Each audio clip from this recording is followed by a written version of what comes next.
Hello दोस्तों, Shiv education channel पर आपका स्वागत है। हम मेवाड़ पढ़ रहे हैं, मेवाड़ का इतिहास पढ़ रहे हैं। एक बहुत ही महान इतिहास है मेवाड़ का इतिहास, वो हम पढ़ रहे हैं। इसमें हमने सिसोदिया शासकों की चालू कर दिया था। सिसोदिया शासक के अंदर महाराणा हमीर सिसोदिया फर्स्ट सिसोदिया शासक पढ़ लिया था। उसके बाद हमने क्या पढ़ा था, क्षेत्र सिंह या क्षेत्र सिंह पढ़ लिया था। और उसके बाद आज हम पढ़ेंगे राणा लाखा। तो हमीर सिसोदिया का शासक काल कितना होता है, 1326 से 1364 तक महाराणा हमीर सिसोदिया का शासन काल होता है। उसके बाद क्षेत्र सिंह या क्षेत्र सिंह का 1364 से 1382 तक होता है। और उसके बाद हम आज राणा लाखा पढ़ रहे हैं, वो है कितना, 1382 से, क्योंकि उन्होंने 82 तक शासन किया था। 1382 से 1421 तक इनका शासनकाल रहेगा। तो यहाँ राणा लाखा के समय हम देखते हैं कि जब इनका दरबार लगा हुआ था, सभी बैठे हुए थे दरबार के अंदर, तभी इधर मारवाड़ से क्या होता है, इधर ये मारवाड़ है, इधर शासक थे, एक थे चुंडा, और चुंडा की बहन थी कौन, चुंडा की बहन थी हंसाबाई। हंसाबाई कौन थी, हंसाबाई मारवाड़ के शासक थे। इन्होंने क्या किया कि चुंडा थे, इनके ये शासक थे, कौन थे, शासक थे। और चुंडा की पुत्री हंसाबाई थी और इनका पुत्र था रणमल।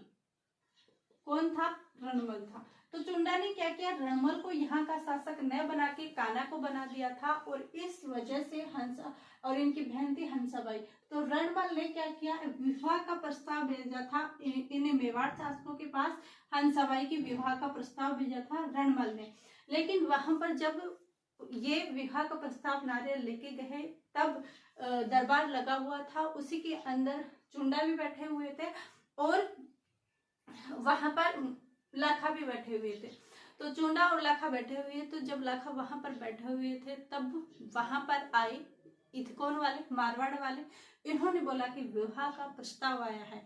तो जैसे ही इन्होंने बोला कि विवाह का प्रस्ताव आया है, तब बाकी लोगों ने सारी बातें सुनने की बजाय वो सब लोग हंस पड़े।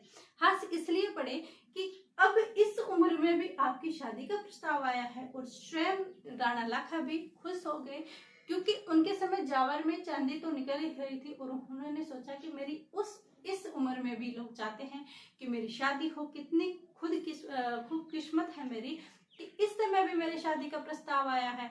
तो ऐसी चीजें सुनकर सभी लोग हंसी के पात्र बन गए। ये चीजें हो गई, लेकिन वो आई इनके लिए नहीं थे, राणा लाखा के लिए, वो आए थे इनके पुत्र चुंडा के लिए। लेकिन सब लोग हंस पड़े थे। स्वयं राणा लाखा के मुंह पे भी स्माइल आ चुकी थी। तो ऐसे में देखकर उन्होंने ये बोला था कि भाई आपका नहीं, आपके पुत्र का ही हम विवाह प्रस्ताव लेके आए हैं। ये चीजें उन्होंने बोली थी कब, जब दरबार लगा हुआ था, सब लोग हंस पड़े थे। और उनके मन में ये हो गया था कि लाखा की शादी का प्रस्ताव आया है। उसके बाद उन्होंने बोला, क्योंकि उनको मौका ही नहीं दिया गया, वो तो सिर्फ इतनी ही बात तो बोले थे कि हम विवाह का प्रस्ताव लेके आए हैं, लेकिन आगे बात सुनने से पहले सब लोग हंस पड़े थे। तो ऐसे में सुनकर उन्होंने बोला कि हम आपके लिए नहीं, चुंडा के लिए शादी का प्रस्ताव लेके आए हैं। जब चुंडा ने ऐसे सुना कि ये मेरे पिताजी का अपमान कर रहे हैं, अगर मैं ये विवाह का प्रस्ताव स्वीकार करूंगा तो मेरे पिताजी का अपमान होगा, इनका हंसी के पात्र ये बन जाएंगे। इस वजह से रावण चुंडा ने बोला कि मैं शादी नहीं करूंगा, शादी होगी तो सिर्फ राणा लाखा से होगी, वरना शादी नहीं होगी। फिर उसके बाद वो जो पंडित लेके गए थे नारियल, वो वापस से जाते हैं, किसके पास, बाहर जाते हैं और विचार करते हैं कि क्या किया जाए, क्या किया जाए। उन्होंने चुंडा ने मना कर दिया है, हम वापस इसको लेके नहीं जा सकते, क्योंकि हमारे हिंदू रीति रिवाज में होता है कि पंडित लोग नारियल लेके जाते हैं, उससे वहां पर स्वीकार किया जाता है, ऐसी कुछ रीति रिवाजें होती है। तो उन्होंने स्वीकार नहीं किया। उसके बाद उन्होंने सोचा कि क्यों ना हम ऐसी शर्तें रख दें जिससे क्या है कि हंसाबाई का आगे जो फ्यूचर है वो खराब नहीं हो पाएगा, क्योंकि ये वृद्ध हो चुके हैं, राणा लाखा कुछ समय के लिए है। ऐसे में अगर इनकी मृत्यु हो जाती है तो हंसाबाई का तो आगे का फ्यूचर भी खराब हो जाएगा, आगे वो क्या कर पाएंगी। तो इस वजह से क्यों ना हम इनके साथ कुछ शर्तें रख देते हैं। तब ऐसी बातें विचार विमर्श करने के बाद वो वापस उसके अंदर दरबार में आते हैं। तब बोलते हैं कि हम आपसे शादी भी कर देंगे, लेकिन हमारे कुछ शर्तें हैं, वो चीजें आपको मानना पड़ेगा। तो राणा लाखा ने बोला कि क्या शर्तें हैं आपकी ऐसी जो आप हमसे बोलना चाहते। उन्होंने बोला कि अगर हंसाबाई से शादी होती है तो उसका जो पुत्र बनेगा वो ही यहाँ का उत्तराधिकारी होगा, वो ही शासन संभालेगा। यहाँ पर आप चुंडा को नहीं बनाएंगे, क्योंकि आपका बड़ा पुत्र चुंडा है, आप उसको बनाओगे तो हंसाबाई को क्या मिलेगा। तो यहाँ का शासक आप किसको बनाओगे, हंसाबाई के पुत्र को ही। ऐसा राणा लाखा सोच ही रहे थे कि चुंडा ने मेरी वजह से मेरी बेइज्जती, मेरा अपमान इसने सहन नहीं किया, उस वजह से इसने मना कर दिया कि मेरी शादी का प्रस्ताव न होकर शादी पिताजी की ही होगी। अगर मैं इतना स्वार्थी हो जाऊं कि मैं इसको शासन बाहर नहीं डालूं, ऐसी चीजें भी नहीं हो सकती। अगर ऐसा होगा तो समाज मेरे को क्या बोलेगा। तो ऐसी बातें सुनकर राणा लाखा पूछने बोलते हैं। इतनी देर में उनका पुत्र चुंडा बोलता है कि मैं भीष्म प्रतिज्ञा लेता हूं कि मैं यहाँ का शासक नहीं बनूंगा, बल्कि हंसाबाई का पुत्र ही यहाँ का उत्तराधिकारी होगा। मैं कभी भी मुड़कर भी यहाँ के शासन के उत्तराधिकार के बारे में सोचूंगा भी नहीं। ऐसी शर्तें सुनकर वो विवाह का प्रस्ताव माना जाता है, विवाह का प्रस्ताव स्वीकार कर लिया जाता है। और इस प्रतिज्ञा के कारण ही चुंडा को भीष्म पितामह कहा जाता है, क्योंकि भीष्म पितामह ने भी ऐसा समर्पण किया था।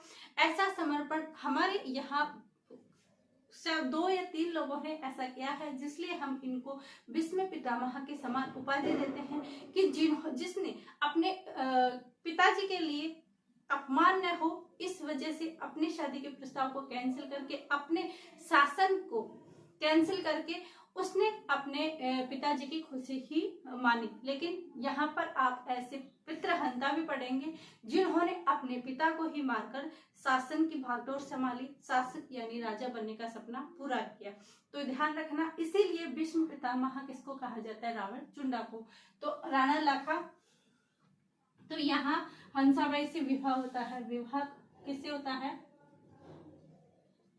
हंसाबाई से होता है, हंसाबाई से यहाँ पर होता है। उसके बाद ये रणमल को पता था कि हंसाबाई को उसके बाद मैं वहां पर शासन कर लूंगा, क्योंकि यहाँ पर तो इनके पिताजी ने राजा नहीं बनाया, हो सकता है मेरी बहन के साथ वहां पर मुझे राजा बनना स्वीकार करे। विवाह हंसाबाई से होता है। भीष्म प्रतिज्ञा किसने ली, प्रतिज्ञा किसने ली, चुंडा ने। यहाँ हम डायरेक्ट लिखते हैं चुंडा ने प्रतिज्ञा ली कि मैं शासक नहीं बनूंगा, शासक नहीं बनूंगा। फिर इसके बाद यहाँ का उत्तराधिकारी किसको नियुक्त किया जाएगा, राणा उसके मोकल को, किसको, हंसाबाई के उत्पन्न पुत्र को यहाँ पर उत्तराधिकार बनाया जाएगा। तो इनके हंसाबाई का पुत्र कौन था, मोकल। मोकल को यहाँ का शासक बनाया जाएगा बाद के अंदर। तो ये हमने देखी कि कैसे इनकी शादी हंसाबाई से हुई थी। अब देखते हैं कि इनके समय में क्या क्या और कार्य हुआ था, कि और कार्य हमें देखने को मिलते हैं। इसके बाद इन्होंने, चुंडा ने प्रतिज्ञा भी ले ली कि मैं मेवाड़ का शासक नहीं बनूंगा, इसलिए इन्हें भीष्म पितामह कहा जाता है। लेकिन ऐसा सब कुछ देखने के बाद राणा लाखा ने भी सोचा कि जब चुंडा ने इतना समर्पण किया है, इतना त्याग किया है, तो क्यों ना मैं भी इसको कुछ विशेषाधिकार दूं। तो वो विशेषाधिकार हम कल वाली में देखेंगे। आज देखे हैं कि चलो हम इसी में देख लें विशेषाधिकार, फिर कल वाले में देख लेंगे कि क्या क्या उनको मिला था। तो ऐसी प्रतिक्रिया देकर चुंडा को कुछ विशेषाधिकार दिए गए। तो यहाँ पर देखते हैं महाराणा लाखा ने चुंडा को विशेषाधिकार दिए, विशेषाधिकार दिए, कुछ विशेषाधिकार दिए। और क्या दिया था? अब विशेषाधिकार में क्या दिया था? इन्होंने कहा था कि अगर आगे उत्तराधिकार का चयन होगा तो उस उत्तराधिकारी के चयन भी कौन करेंगे? ये चूड़ा के वंशज चुंडावत ही करेंगे। क्या करेंगे? चूड़ा के वंशज ही करेंगे कि आगे राजा कौन बनेगा। उसके बाद क्या किए कि मेवाड़ के जो प्रथम श्रेणी के ठिकाने थे उनमें से 4 ठिकाने इनको दिए गए। मेवाड़ के प्रथम श्रेणी के